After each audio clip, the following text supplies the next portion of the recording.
Bonjour à tous, bienvenue dans ce nouvel épisode du 500e podcast, de nouveau en compagnie de Jules, dans lequel nous allons Bonjour. critiquer, et bonjour mon gars, dans lequel nous allons critiquer la saison 7 et ultime saison de Star Wars The Clone Wars, qui vient de se terminer ce 4 mai, nous sommes le 5 aujourd'hui, Au moment de l'enregistrement. de cet enregistrement.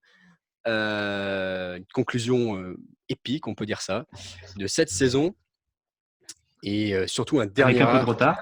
Un dernier arc, oui, avec un peu de retard, on en parlera, avec un dernier arc très, très particulier, très puissant, très dur et très, très épique. Et on va commencer par une partie sans spoil. On passera ensuite à une partie spoil, mais en ce qui concerne l'arc, le dernier arc, à savoir le siège de Mandalore, on fera une vidéo spécifique puisqu'il y a beaucoup, beaucoup de choses à dire. Et Voilà. qu'on est très inspiré, on va dire. On est très inspiré, c'est ça. Du coup, comme tu disais, c'est un peu en retard puisque la saison 6 date de 2013, quelque chose comme ça. Je ne suis pas sûr de la date, mais en gros, avant que Disney rachète en 2014 Star Wars. Et puisqu'ils ont arrêté la série à ce moment-là, et ils ont commencé leur propre série, à savoir Star Wars Rebels, puis Star Wars Resistance, mais avec la demande des fans, le hashtag Clone Wars Saved, et puis la volonté surtout de Dave Filoni de vouloir conclure proprement cette série. Et ben ça, c'est Il a fait. quand Ils ont même fait une beaucoup dernière travaillé. saison. Et surtout, Dave Filoni est en train de monter. Là, je ne sais pas si tu as vu, il y a Star Wars Gallery sur Disney+. Le premier épisode de Mandalorian, c'est sur les réalisateurs. Il y a Filoni qui parle, c'est pas mal. Ouais. Non, mais je pense qu'il faut reconnaître qu'il a fait un excellent travail dans l'univers Star Wars des séries. Et clairement, la Clone Wars, la fin de Clone Wars, on va pas en dire plus, mais il mérite beaucoup de reconnaissance. Je pense qu'il va bien avec le travail de Jon Favreau aussi sur Mandalorian. Enfin, c'est des bons travailleurs pour des séries de ce style-là. Donc, des bons travailleurs. C'est bizarrement dit. Ouais, c'est bizarrement dit. Mais écoutez, on recommence là. On n'est pas chaud là. On s'y met. Ouais. Bon, excuse-nous. Qu'est-ce qu'on peut dire? On peut dire qu'il y a, tout d'abord, il y a de nombreux changements au niveau des graphismes. Déjà, Ouais. c'est beaucoup plus joli. La saison 1, ça s'est amélioré. La saison 3, etc. Mais là, on arrive à des graphismes vraiment magnifiques. Puis des visuels qui rappellent beaucoup la revanche des Sith quand même. Enfin, ouais, il y a les dans plans. le visuel, les personnages. Ouais. Même c'est pas du spoiler, hein, la coupe de cheveux d'Anakin est respectée. C'est-à-dire que c'est plus la coupe de cheveux qu'il avait dans Clone Wars, c'est la coupe de cheveux de la revanche des Sith. Les tenues, les toges Jedi, au début de la série Clone Wars, ça ressemblait pas du tout à ce qu'on voit dans le 2 ou dans le 3. C'était plus des armures un peu clones, mais version Jedi. Et au fur et à mesure, on progresse vers plus les toges purement Jedi, et donc les graphismes se rapprochant du film, puisque en fait, cette dernière saison se passe en grande partie en simultané des événements qu'on peut voir dans l'épisode 3, La Revanche des Sith. Et donc, il y a certains personnages, certains Jedi, on voit certaines scènes qui annoncent bien évidemment leur mort dans ce film. On ne spoilera pas la série, mais bon, le film, voilà quoi. Ouais, il y a beaucoup d'images qui rapportent au film. Ça prouve, c'est surtout dans le dernier acte d'ailleurs, mais ça montre la capacité de connectivité de Clone Wars avec l'univers des films, qui est exceptionnel, et l'univers des autres séries aussi, parce qu'on voit des parallèles avec la série Rebels. Ça peut laisser des interrogations éventuellement sur des choses qui pourraient arriver dans Mandalorian aussi. Enfin, il y a Oui, c'est beaucoup plus loin, Mandalorian, dans l'histoire, mais... C'est beaucoup plus loin, mais certes, il y a des liens quand même. C'est-à-dire que il y a des liens entre Rebels et Mandalorian, celui du dernier épisode notamment. Donc on verra si ça Après, permet toutes les aussi séries de sont connectées, c'est normal. Ouais. Mais disons que le lien entre Clone Wars et Mandalorian est quand même indirect. Ça passe par Rebels, quoi. Mais bon. Oui. Sauf sur les théories qui ramènent certains personnages. Enfin bref, arrêtons-nous là. On est en sans spoil, je rappelle. Pour ce qui est de la série, du coup, pour la critique, donc comme tu rappelles, il y a 3 arcs. L'arc de la Bad Batch, l'arc d'Ahsoka sur Coruscant et l'arc du siège de Mandalore. Donc avec Ahsoka toujours en personnage principal tout de même. Et Maul qui revient. Et Maul en protagoniste, en adversaire principal, comme d'habitude. Ça commence à être assez récurrent quand même. Du coup, ce qu'on avait à dire, c'était sur la Bad Batch. Là, c'est un truc qui a beaucoup plu à mon partenaire. C'est cette forme d'arc de mission. Oh, couillon. Couillon, ouais, couillon. Ouais, cette forme. Tu veux dire avec complet de la formation de petits groupes de clones, forces spéciales, tout ça? Oui, oui, effectivement, j'aime bien, ouais. On avait dit Ouais, dans donc le dernier c'est podcast que les Squad Inferno, ça m'avait plu. Bah, là, c'est un peu le même style. ça. Les Squad Inferno Puis étant des impériaux, mais là, c'est des clones. T'allais dire? ça se ressemble. Bah, et puis là, c'est l'intrigue qui est sympathique aussi, ce qu'elle ramène après. Bon, on en parlera plus tard un peu. Oui, oui. D'accord, pardon. Non, je sais pas. Je croyais que tu allais enchaîner. Oui, tu veux dire, Non, non, il y c'est a parce un personnage qui revient après une petite disparition, c'est ça?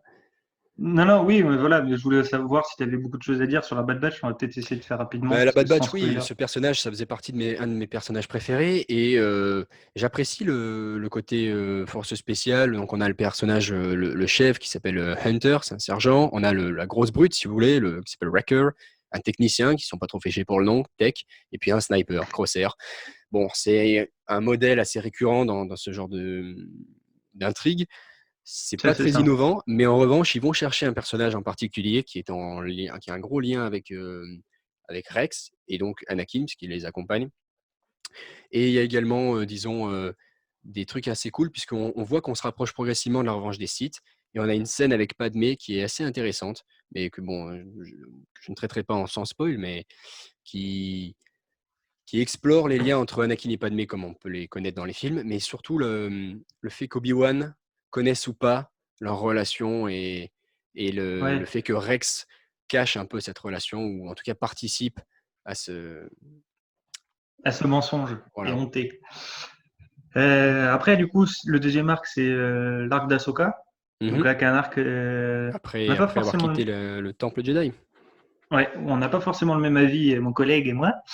Oui, moi, Pour moi, c'est un arc, c'est vachement intéressant, qui se plonge dans j'ai la pas vie de dit que c'était pas Coruscant. intéressant. Pour moi, c'est celui que j'ai le moins aimé, mais il est bon quand même. Mais si tu veux, c'est une saison ultime, c'est la dernière saison. Pour moi, il fallait approcher de la conclusion, et je trouve que celui-là, ça ralentit un peu le rythme.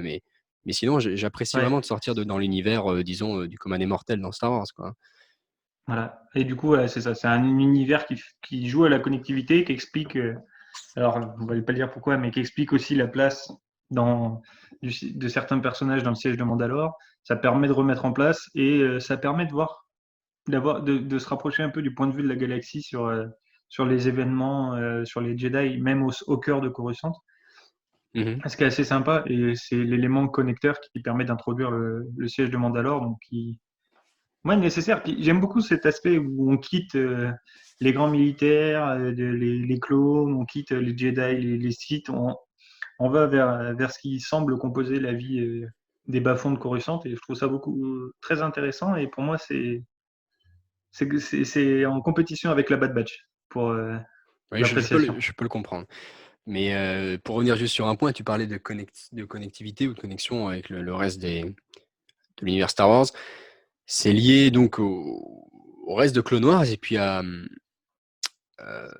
même à Rebels ou quoi, avec Maul qui crée donc son collectif, Shadow Collective. son collectif de l'ombre, donc un collectif d'organisation criminelle.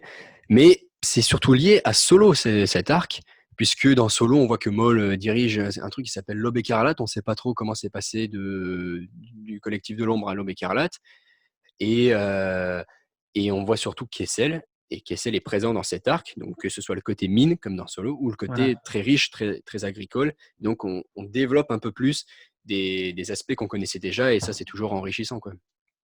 Voilà, c'est ça. On se plonge un peu plus dans l'univers et dans l'explication de certains faits. Exactement. En ce qui concerne le siège de Mandalore, qui est le troisième arc, euh, bon, là, c'est vraiment la conclusion de la série. Perso, ça m'apporte un immense plaisir de retrouver Ahsoka qui vraiment en mode kick-ass avec Bo-Katan, donc la sœur de Satine, Duchesse. de la duchesse Satine, pardon, donc à savoir l'ex d'Obi-Wan Kenobi. Donc tout ça, il y a quand même un lourd passé. C'est vraiment des personnages qu'on a bien développés. Ils sont de retour sur Mandalore. Pourquoi? Parce que ben, les Jedi recherchent Maul et Bo-Katan veut récupérer sa planète, son peuple de l'emprise de Maul. Et de son Donc, collectif. donc oui, un collectif de l'ombre. Et du coup, ben, Obi-Wan et Anakin doivent y aller, parce qu'Ahsoka leur demande d'y aller. mais ils sont bien évidemment retenus parce que par un événement du film, à savoir aller sauver le chancelier Palpatine, et Ahsoka se retrouve donc toute seule à y aller. Et là, ça va donner lieu à des révélations vraiment très intéressantes sur Et puis Maul c'est là, et les visions qu'il peut avoir. Oui, vas-y.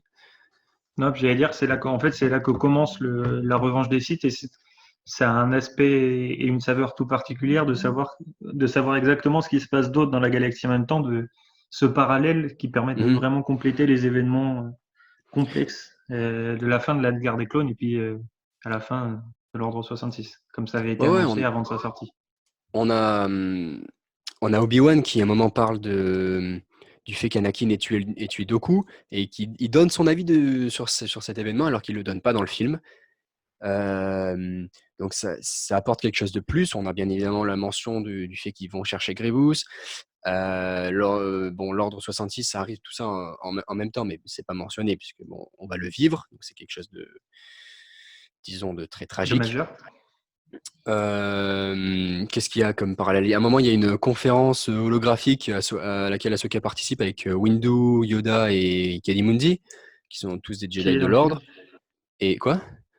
Et c'est la suite des conversations qu'on voit dans le film entre Exactement, ouais, ouais. Il y a la entre même les scène Jedi. dans le film. Donc Du coup, c'est quand même ces petits, très lié, quoi. voilà.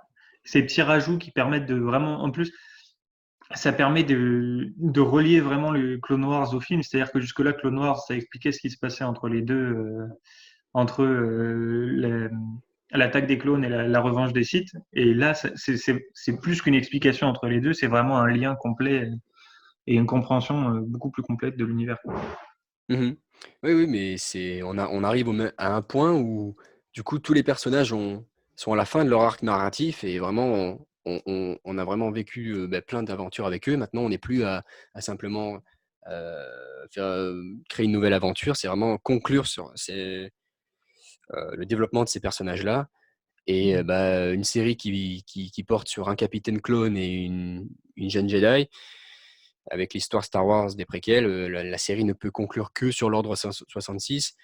C'est tragique, c'est très dur, mais c'est très beau aussi d'une certaine manière et très belle fin. Ouais, cet arc permet vraiment d'apporter. C'est une vraie fin. Mm. Oui, Tous oui. les plans, c'est une vraie fin et on n'aurait pas. Je pense pas qu'on aurait pu demander mieux comme fin Ah à oui, une non, série non, comme celle-là de effectivement, cette saison. ça finit l'histoire de tous les personnages et même d'Anakin à la fin. Et ça, c'est Ouais. intéressant. Après, C'est... Vas-y. il pourrait manquer. Alors, ce serait pas des épisodes de conclusion, mais il y avait eu des épisodes avec Cad Bane, avec Boba Fett qu'on aurait peut-être bien voulu voir dans cette saison, voulu voir traiter, parce que ces trucs avaient été en projet. Il y avait des images qui étaient sorties. Malheureusement, après l'annulation de la série, ça a été abandonné. Mais pour ce qui est de la conclusion de la guerre des clones en elle-même, c'est parfait. Mhm. Tout à fait d'accord, mais sur ce point, il y a d'autres trucs qui étaient prévus. Ils avaient mis en ligne les images des épisodes qui n'étaient pas finis. Donc la Bad Batch, elle avait été déjà en ligne au départ, mais en graphisme assez mal fait, disons. Euh, Puisque les épisodes n'étaient pas terminés, Disney avait arrêté la série en cours. Bon, ils ont changé quelques petits trucs dans la Bad Batch, mais sinon, il y avait un épisode, un arc narratif qui était quasiment complet. Ça s'appelait les pièges du cristal, un truc comme ça.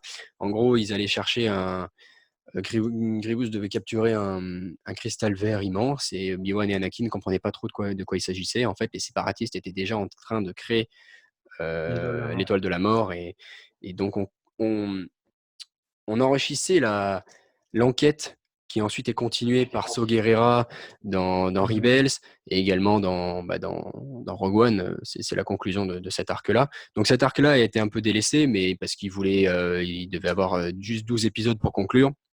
Et d'ailleurs, ça se ressent aussi un peu dans l'arc d'Ahsoka, notamment dans le dernier épisode. Je trouvais que c'était un peu rushé quand même, le fait de ramener direct les Mandaloriens. Dans l'avant-dernier, j'étais content de les voir. Mais dans le dernier, tu vois, le fait que boum, molle et tout. Doucement sur les spoils. Ok, oui, il y a des Mandaloriens, désolé. Ah, désolé, hein, il sait plus se contrôler une fois qu'il est parti. Il y a des Mandaloriens, enfin oui, ok, oui, pardon.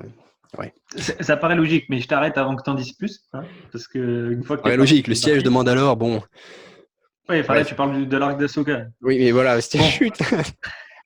Bon, Bref. On va arrêter. On va passer en partie spoil quand même. Ouais, s'il y en a qui n'ont pas vu la série, la suite de la série, la fin de la série, c'est le moment de quitter la vidéo si vous voulez pas vous faire spoiler. Après, vous pouvez rester si vous souhaitez, hein, mais Vos risques et on vous périls. conseille Par pas. contre, si vous êtes fan de Clone Wars ou si vous aimez bien avant et que vous n'avez pas vu la dernière saison, vous vous dites bon, ça fait longtemps que je m'y suis pas mis et tout, il n'y a pas besoin d'avoir tout vu. Et vraiment, elle vaut le détour. C'est une très très belle fin. Même si, à la limite, si vous voulez pas regarder si vous voulez vraiment juste finir Clone Wars, vous n'êtes pas obligé de regarder la Bad Batch et l'arc d'Ahsoka. Juste regarder l'arc de Mandalore, alors qu'il sortira peut-être sous la forme d'un film, qu'ils remettront peut-être en film animé. Parce il était possible. Enfin, c'est un film, c'est fait pour être regardé comme un film. Les 4 épisodes à la suite. Donc éventuellement regarder ça. Bon alors, pour ce qui est de la partie spoiler maintenant. Attention, 3, 2, 1, go. Ok, vas-y. Enfin bon, pour ce qui est de la partie spoiler, vite fait, sur la Bad Batch, tout à l'heure, on teasait le retour d'un personnage. Bon, c'est fini l'attente, bien sûr, c'est Echo, donc l'ancien Arc Trooper, pote de Fives et tout. Bon, moi, ça me fait vraiment plaisir de retrouver Echo. Il a un nouveau casque, enfin, une fois qu'il est récupéré, parce qu'au début, il est un peu dans un sale état.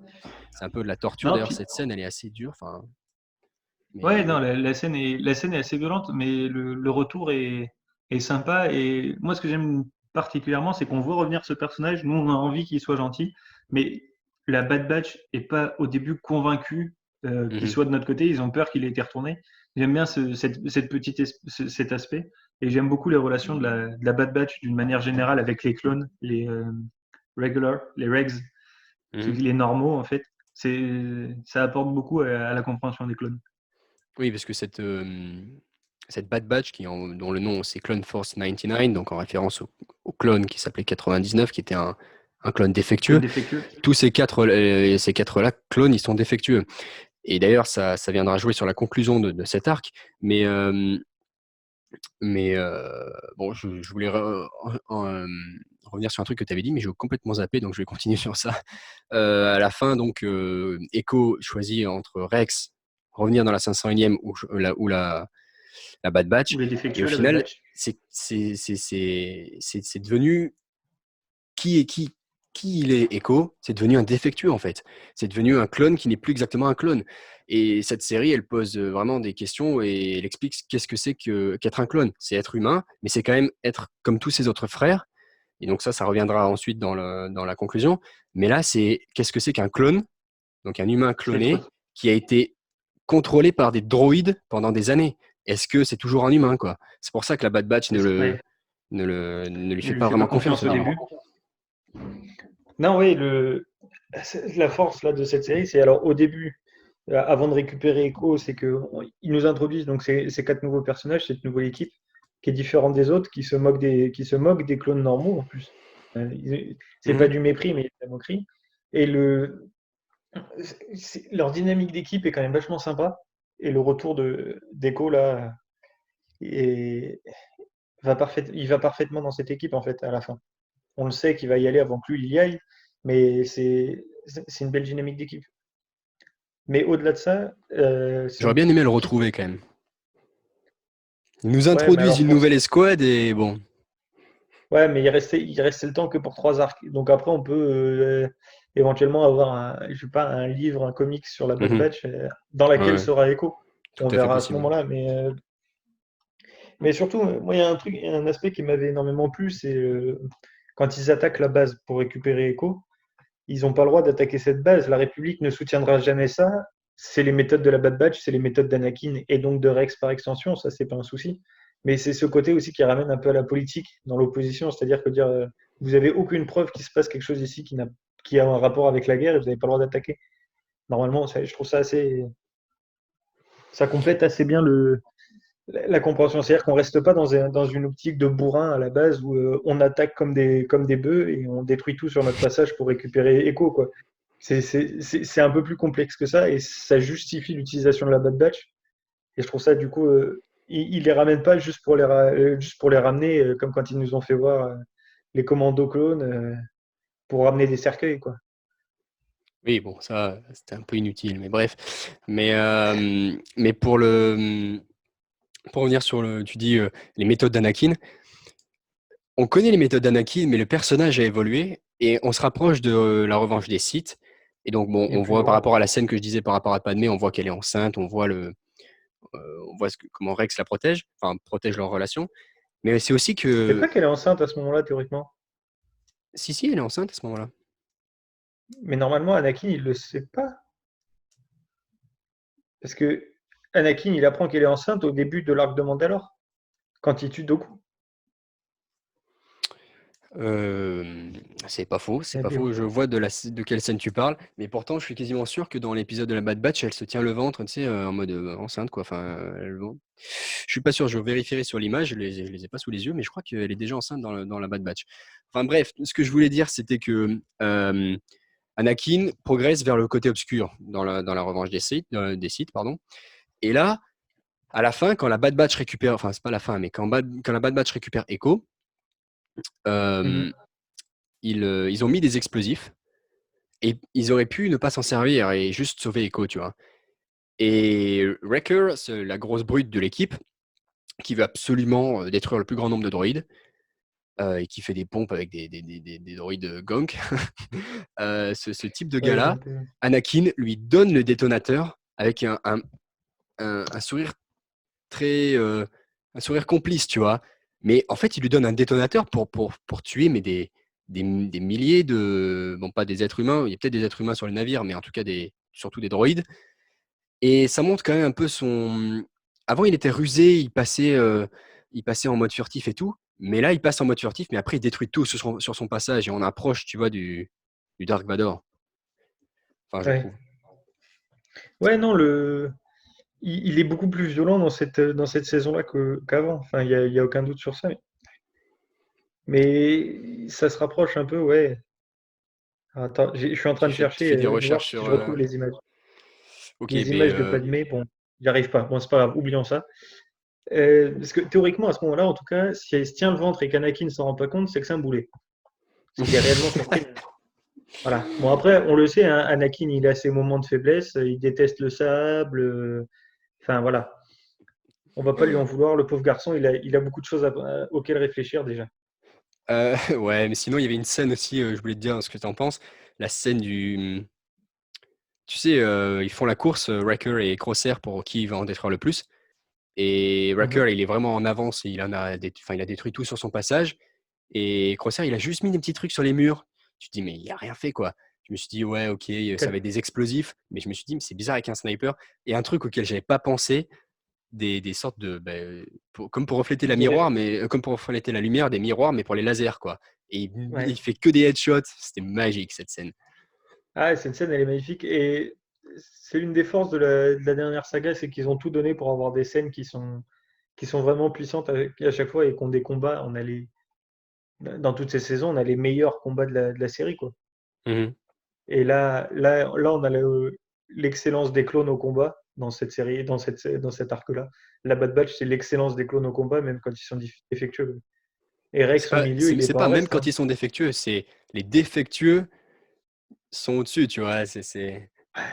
Moi, je suis désolé, Rex, avec ces deux flingues, il est très Ah, il est bon moins aussi. efficace que Crosshair, hein, mais il a plus de Ouais, personnalité puisqu'on l'a développé pendant 7 saisons, quoi. Bon, forcément, ouais, c'est sûr. on ne peut que l'aimer. Plus que cette saison, si on compte Star Wars Rebels. Enfin, après, Certes. on va essayer de pas faire durer ça trop Ouais, longtemps. On a on va se grouiller là. Vas-y, l'arc l'arc d'Ahsoka. d'Asoka, je te laisse, parce que. Bon, alors, du coup, l'arc d'Ahsoka, même si mon cher collègue a un peu moins accroché, on a du coup, pour moi, ce qui est important, c'est la plongée dans l'univers de Star Wars au-delà de la guerre des clones. C'est-à-dire qu'on voit les criminels, donc on voit le Pike Syndicate, mais on voit surtout les sœurs Martez qui sont juste des petites frappes de Coruscant qui se battent pour survivre et qui sont des victimes des actions des Jedi et des séparatistes, c'est-à-dire que leurs parents ont été tués sur Coruscant pendant un accrochement dont ils étaient responsables quasiment. Les parents Je sais sont pas si. responsables Je crois que ça a bugué un peu le son. Tu disais, les parents sont morts pendant un accrochement, et puis après, ça a bugué. les parents sont morts pendant un accrochement là sur Coruscant dont les Jedi étaient en partie responsables. C'est un combat. avec des destructions qui a été occasionnée en grande partie par les Jedi. Qu'on voit d'ailleurs dans la saison 1. Hein. Voilà, et qui pourtant les laisse de côté. On a des victimes. On apprend que les Jedi sont au courant de la violence de ce qu'ils ont fait et que ça a causé des morts et qu'il y a des orphelines, mais c'est pas pour autant qu'ils apportent leur aide, et ça montre un peu plus à quel point les Jedi se sont perdus, je trouve. Et en même temps, Oui, si je peux me permettre, un moment, c'est une des deux sœurs Martez qui dit qu'il y a une Jedi, elle l'a décrit, donc on peut comprendre que c'est Luminara Unduli qui vient leur dire la force sera avec vous, mais elles viennent de perdre leurs parents, enfin, ça va pas les aider, alors, quoi. Et est-ce qu'on est sûr que ça soit Luminara ou Nduli? bah, la description, moi je connais que elle, hein, qui était avec la description, et puis surtout, ça va bien avec le Je fait que connais la force Paris sera Sophie, avec. moi aussi. Non, non, Marie-Sophie, elle est pas verte. Euh, Oui. Et justement, et moi, c'est en lien avec ça. Tu sais, à un moment, Ahsoka et Barry Sophie, elles sont coincées sous une usine de droïdes sur Geonosis. Ouais, sur Coruscant. Sur Geonosis. Et Anakin, il veut absolument les sauver. Et Luminara Unduli, elle dit si la Force a décidé qu'elle s'en sortirait, elles s'en sortiront et tout. Donc, je trouve que ça va bien avec Luminara Unduli qui vient les voir. Il dit bon, ben voilà, c'est comme ça, c'est votre sort et vous vous en sortirez. Bon, Ouais, ouais, c'est les Jedi aident la galaxie. Ouais, moyen, ce sont plus que. c'est le manque de sensibilité des Jedi, alors qu'ils sont censés être le côté de la compassion. C'est C'est ce ça, que dit en ils ont rigolant. perdu leur voix, les Jedi. Ouais, c'est ce que dit Anakin en rigolant dans le 2, en disant que les Jedi sont presque encouragés à aimer parce que c'est le côté de la compassion, tout ça, alors que là, on voit qu'ils font plus preuve de compassion et que ce sont que des généraux. Et à l'opposé, on a Ouais, Ahsoka qui montre tout ce qu'elle a de d'humain. bon et de généreux, quoi. Mhm. C'est vraiment cet arc, il montre tout ce qu'Ahsoka fait, tous les risques qu'elle prend pour deux filles qu'elle connaît à peine, et alors que les Jedi, justement, font pas ça d'habitude. Ok, C'est beau. je crois que je vois en quoi cet arc est une conclusion. C'est une conclusion de l'intrigue qui montre, dans la série montre quand même plein de choses, mais elle montre aussi en grande partie que les Jedi ont perdu leur voix et que ce ne sont plus que des généraux. Et Ahsoka, au contraire, sort de cet ordre et Oui, reste un vrai Jedi en fait. C'est la seule vraie oui, Jedi c'est à la fin ça. de la guerre. Et cet arc montre comment les Jedi devraient être et comment les Jedi sont dans ce que dans ce que Ben Kenobi décrit à Luke au début du 4. Il dit les Jedi gardiens de la galaxie et tout. Et pourtant, quand on regarde les préquels, c'est des généraux, quoi. Surtout à partir de la guerre des clones, c'est-à-dire que Mhm. éventuellement Obi-Wan Mais Kenobi, même tel qu'il est avant, dans avant ils l'attaque sont des pas. clones, Avant, c'est pas des ils- généraux, mais ils sont très politiciens. Tu vois, au début du 2, oui, tu les vois en réunion avec le chancelier. C'est pas leur rôle, ça. leur but c'est quand même de garder la paix dans la République, donc c'est normal qu'ils soient en réunion avec le chancelier. Mais cet aspect que les Jedi avaient de juste dans la galaxie de protéger les gens sur chaque planète, là maintenant quand ils obéissent seulement à Coruscant, c'est sûr que c'était déjà une perte de rôle des Jedi, quoi. Mhm. Et cette C'est partie, Ahsoka le fait remarquer à Obi-Wan et Anakin avant qu'ils partent sauver le chancelier dans l'épisode suivant. Elle leur dit qu'ils ne sont plus vous êtes devenus perdu. que des accros à la politique et des guerriers qui ont perdu le sens des priorités, quoi. Ouais. Contrairement, comme quoi, contrairement à ce que dit Kenobi au début du 3, il n'est pas not brave enough for politics, hein, il est déjà impliqué dans la politique. Mhm. Alors quand il dit qu'il laisse ça à Anakin, enfin bref, c'est encore des références au film qui sont assez sympathiques quand on va chercher un peu. Ouais, ouais, Bon, bon, et sinon, cet arc, il fait le lien avec la conclusion de la série, à savoir que on a Bo-Katan, donc, comme j'ai dit, la sœur de Satine, avec Ursa Wren, donc la mère de Sabine dans la série suivante. Si vous n'avez pas vu Rebels, c'est un peu compliqué, mais en gros, deux Mandaloriennes, et ce sont des femmes de de la Death Mandaloriennes Watch. qui étaient des ex-Death Watch, oui, comme tu as dit, donc le groupe renégat contre Satine, donc disons des figures mandaloriennes de la résistance qui viennent chercher Ahsoka sur la planète des Pikes. Enfin, qui Et voit Ahsoka oui, sur oui. la planète des Pikes et qui en conséquence vont la chercher après sur Coruscant. Et ça fait le lien directement avec le siège de Mandalore, où là, Ahsoka revient. D'ailleurs, elle a des petits trucs d'armure mandalorienne, c'est assez stylé. Et elle retrouve Anakin et Obi-Wan pour le premier épisode. Et puis après, on rentre directement dans le siège de Mandalore contre Maul. Et alors là, clairement, c'est les meilleurs épisodes que la série nous a jamais fait. Nous est donné. Ouais, elle nous a jamais donné. Le visuel est magnifique. L'éclairage lors du combat contre Maul. Le retour de cascadeurs, de Ray pour faire le combat de Maul dans Clone Wars est juste énorme, quoi. Ouais, mais c'est. Enfin, même, même outre le combat, quand il t'explique pourquoi il voulait attirer Obi-Wan, que en fait, c'est pas sa rage contre Obi-Wan, il l'a fait passer en secondaire. Et lui, vraiment, son but, c'était d'empêcher le plan de son maître.